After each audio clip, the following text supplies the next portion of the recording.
Ցուցմունք տամ, ինչի համար ցուցմունք տամ, որ դուք անգործության եք մատնված։ Վեդեցի Դուխիկ Մարջանյանին բռնության ենթարկված աղջնակների հորեղբոր հարևանուհուն 3 քննչական կոմիտեի վեդի բաժին են կանչել։ Ինչպես հասկացել է տիկին Դուխիկը, իրավապահներին դուր չի եկել, որ ինքը հրապարակային քննադատել է նրանց անգործությունը։ Այդ երեխեքի վիճակը, որ տեսնեք, դուք երևի մի ամիս հաշ չեք ուտի։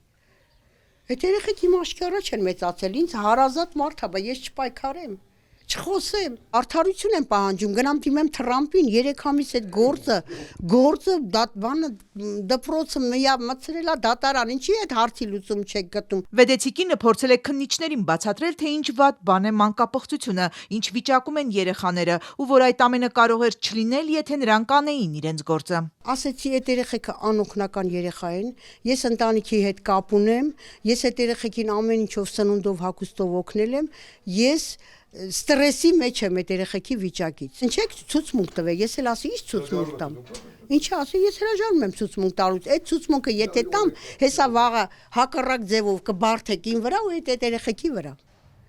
Երեխեքին ասի տարել եք, նստեցրել եք, քնություն եք անցկացնում, գառին դրել եք գելի դեմ, կարա խոսա երեխեն։ Ամիսներով աղջնակներին սեռական բռնության ենթարկողները ազատության մեջ են եղել, երեխաներին շարունակել են բռնության ենթարկել, իսկ իրավապահները 2 օր առաջ բերման են ենթարկում նրանց հորեղբորը։ Անչափահասների ծնողները առողջական խնդիրներով են եւ նրանց միակ պաշտպանը մինչեւ այս դեպքի հանրայնացումը հորեղբայրն էր։ Այդ երեխան դաստիարակված, խելոք երեխա է, թաղի մեջ մի ոչ մեկին վնաս չի տվել։ Սեռական բռնության ենթարկված երեխաների հորեղբայրը Թովմաս Թովմասյանը ապրիլի 26-ին դանակահարել էր ենթադրյալ մանկապիղծներից Դավիթ Այնազյանին, վերջինս միայն 3 կալանավորվեց, իսկ 2 օր առաջ միջադեպ է եղել Թովմասյանի կնոջ ենթադրությամբ ոստիկանի հետ։ Վեդիի բաժնից զանգել երեխաներին հարցաքննության են կանչել, հարազատները չեն ցանկացել, որ նրանք առանց փաստաբանի բաժին գնան։ Իմ ամուսնու ձայնը լսեցի ու դուրս եկա, որ լսեցի հենց այդ պահին էտում մորն ես քրֆում։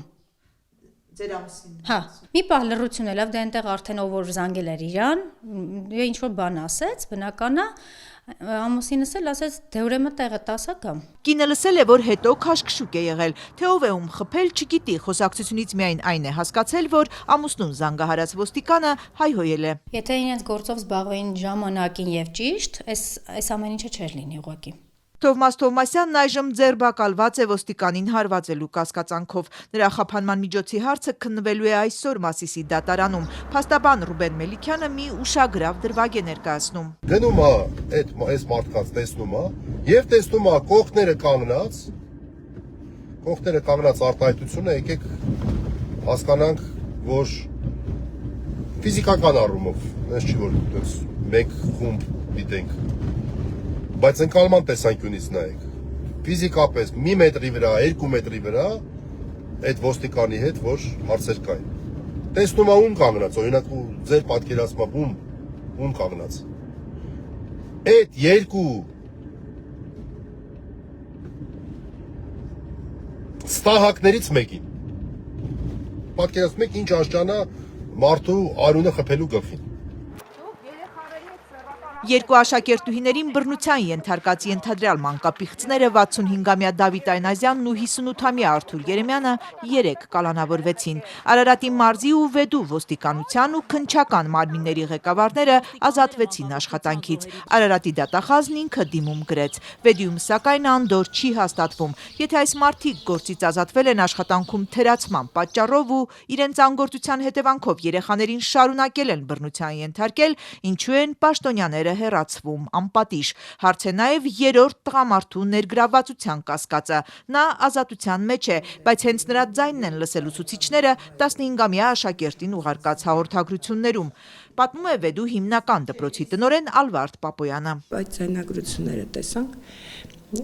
զանգեցինք ոստիկանություն եւ մարզպետարանի աշխատակազմի տեղակ պահեցինք։ Ձայնային հաղորդագրությունում հիշատակում կա նաև կալանավորված Դավիթ Այնազյանի մասին։ Վեդու հիմնական դպրոցում է սովորում երեխաներից մեկը, մյուսը ավագ դպրոցում է։ Փետրվարին այդ կասկածելի հաղորդագրություններն են տեսել, իսկ ապրիլին նկատել, թե ինչպես է 3 կալանավորված տաքսիստը Արթուր Երեմյանը ստիպում ավագ աղջկան մեքենա նստել։ Ավագ դպրոցի տնօրենը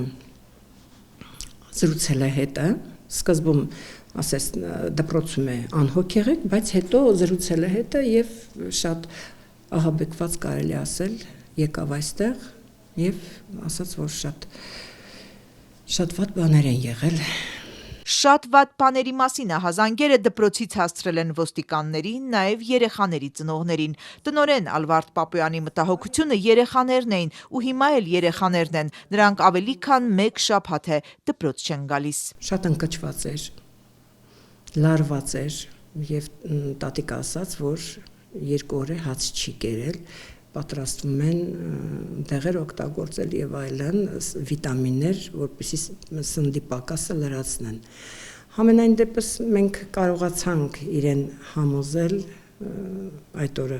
ինքը ճաշեց, շատ ուրախացանք։ Հոգեբանի ուսուցչի օգնականի հետ պարբերաբար այցելում են նրանց, այսօր էլ են գնացել, բայց ընտանիքում անպաշտպան են զգում ու երեխաների տեղը փոխում են անընդհատ։ 3 քննչական կոմիտեի նախագահը խոսում էր պաշտպանության միջոցների մասին, բայց թե ում նկատմամբ է դա կիրառվել, հայտնի չէ։ Տատիկն ասաց, որ երեխաներին տեղափոխել ենք ուրիշ տեղ, ես ճիշտն ասած